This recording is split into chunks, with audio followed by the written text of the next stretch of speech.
Campaign की एक ये भी खासियत है कि दिन भर घूमने के बाद जो उनके कार्यकर्ता हैं, जो लोग उनसे जुड़े हैं, वो अब ये हैदराबाद की स्पेशल डिश खा रहे हैं। अगर आप देखें, खिचड़ी कीमा है, निहारी पाया है, ये लोग खा रहे हैं। क्या है खाने में आज? खिचड़ी पाया कीमा। ये दिल में ओवैसी साहब हैं और पेट में निहारी है। नहीं, पेट में भी वही साहब है, नारी में भी वही साहब है।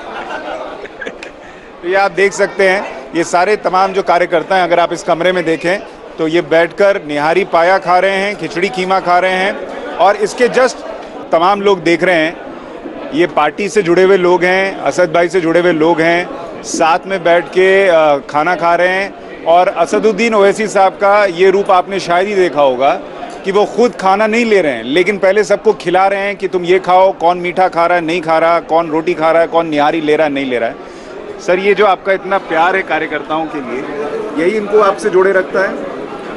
नहीं सर, ये देखिए, खाने के मामले में हैदराबादी लोग बहुत मशहूर हैं। हम लोग जो है अपनी खातिर तवाज़ो मेहमान नवाजी के लिए पूरे हिंदुस्तान में माने जाते हैं, तो वो भी एक हमारे एक तहज़ीब का हिस्सा है। और ये तो हमारे पार्टी के मेंबर्स हैं, तो हम लोग तो ज़िंदगी में बहुत ज़्यादा वक्त इनके साथ गुजारते हैं। तो अब इलेक्शन का टाइम है, तो क्योंकि यही एक वक्त का खाना हम लोग खाते हैं, उसके बाद फिर रात हो गई तो दूसरा सुबह ही हो जाती है। खाने पर बात छिड़ी तो ओवैसी ने हमें पूरा हैदराबादी जायका समझा दिया। बात आगे बढ़ी तो ओवैसी खानदान की सियासी विरासत के पुराने पन्ने भी खुलने लगे। मैं चाहता हूं कि जो हमारे टेलीविज़न के दर्शक हैं, वो आपकी ज़िंदगी का वो हिस्सा भी देखें कि असदुद्दीन ओवैसी जो फैमिली मैन है, मैं चाहता हूं, देखिए, ये जो आपके अंदर है, जो लोग आपसे जुड़ रहे हैं, वो ऐसे ही नहीं। वो आपके अब्बा जान के बारे में भी लोग ऐसे ही बोलते थे कि सुल्तान ओवैसी साहब जो हैं वो इसी तरीके से लोगों से। आपकी क्या यादें हैं उनको लेकर, उनसे क्या सीखा है? देखिए, कोई भी औलाद अगर कोई अच्छी चीज़ सीखती है, अच्छा बनती है, तो यकीनन उसमें उनके माँ बाप का रोल होता है, चाहे वो आप हो या मैं हो या कोई हो। तो इंसान के लिए सबसे बड़ी पहली तरबियत गाह उसका घर होता है और उनके माँ बाप होते हैं। तो यकीनन अगर मुझ में कोई अच्छाई है तो वो अल्लाह की तरफ से, और मेरे माँ बाप की परवरिश, उनकी दुआएं, उनका मुझे तरबियत देना, उनका गुस्सा करना, तो वही एक इंसान की शख्सियत को बना। गुस्सा करते थे आप पे? हाँ बिल्कुल, हर माँ बाप करते थे, और हम अपने वालिद से बहुत डरते थे, इज़्ज़त करते थे।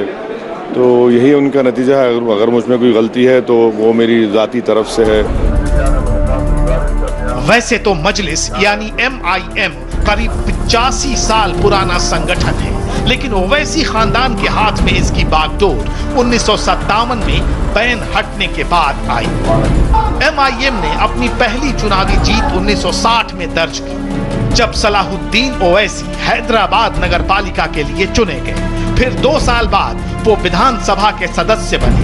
तब से मजलिस की ताकत लगातार बढ़ती चली गई।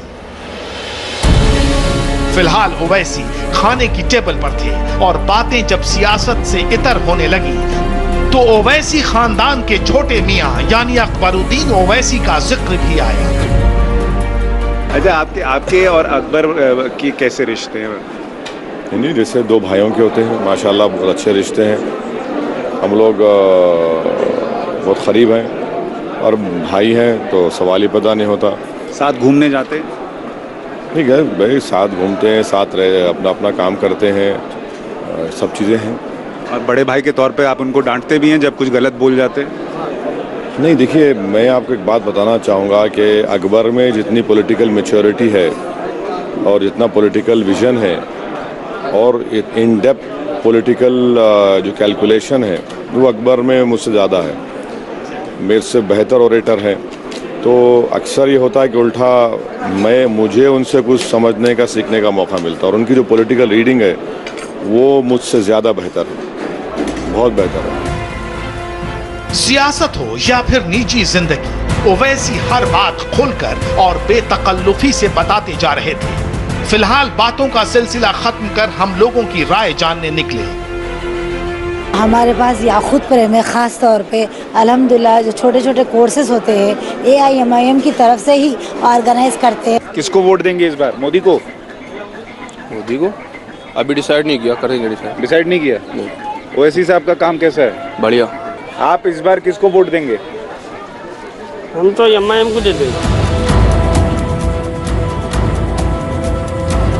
मेरे पीछे निजामों के शहर हैदराबाद का चार मीनार है और इसकी भले चार मीनारें हों, लेकिन वोटर के दिल में एक ही मीनार पूरी मजबूती के साथ अपनी नींव गड़ाए हुए है और वो नींव, वो मजबूती के साथ खड़ा हुआ मीनार असदुद्दीन ओवैसी हैं। आप किसी से बात कर लीजिए, यहाँ बुजुर्ग हों, युवा हों, महिलाएं हों, यहाँ पर एक ही बात का जिक्र होता है कि हम ओवैसी साहब से खुश हों, नाखुश हों, लेकिन वोट MIM को देंगे, वोट ओवैसी को देंगे और KCR के साथ उनका गठबंधन है तो उसको देंगे।